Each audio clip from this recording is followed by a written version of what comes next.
to show you an alternative start position for your kettlebell lifts.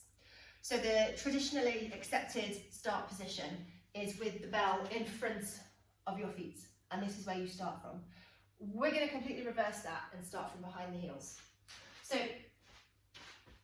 an easy way to start learning this is to have the bell elevated, just because that kind of takes out the mobility demands and just kind of changes the movement slightly. So elevate it onto something you don't mind the bell landing back on. So I've got a bumper plate here. You can have one, you can have two. Yoga blocks work really well. Ideally the more heavy kind, these are quite light, which means that I drop them, which means that when the bell lands on them, they move a little bit, and that can be quite annoying. So if you've got light ones, it can sometimes be useful to put a bell, any bell, behind, so that when your bell lands back on it, they don't move as much. But I'm going to demonstrate here with you on this bumper plate. And again, you can use the floor. You can use stacked cushions or a rolled up towel or a rolled up duvet, something that you don't want the bell landing on and that will lift it off the floor a little bit. So the first thing we're going to do is a deadlift. So what we're going to do is attach your arms, specifically and especially the top of your arms, to your ribs. So we don't want a gap here.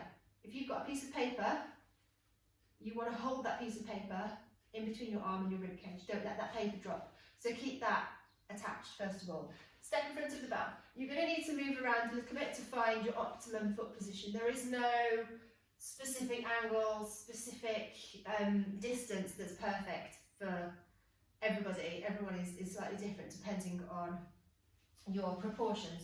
So hinge yourself back, basically. Find the bell and then pull it forwards so that the handle lands and rests in your hooked fingers. So the bell isn't flat on the floor, you're going to pull it forwards, and then the bell is facing the same direction as you. So your hips are really, really deep here. Nestle yourself in, make sure your upper arms are touching your ribs, you're not dropping that paper. And then you should feel like you've got no slack in this movement. There shouldn't be any feeling of looseness. Everything should be switched on. You don't want to spend very long in this position because it's hard, but you have to spend some time here, just a few seconds, to get to feel it. And then stand up in your deadlift. As you come back down, you want to push that bell back where it came from. Push it back. Find your position again, and stand up. Then push it back.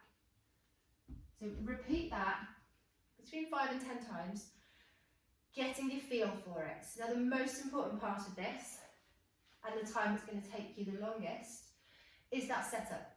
And that's fine, because your setup is your first rep, and the reps that come after it are going to be rubbish if your setup isn't perfect. So don't worry that you feel like this takes a while, because it does.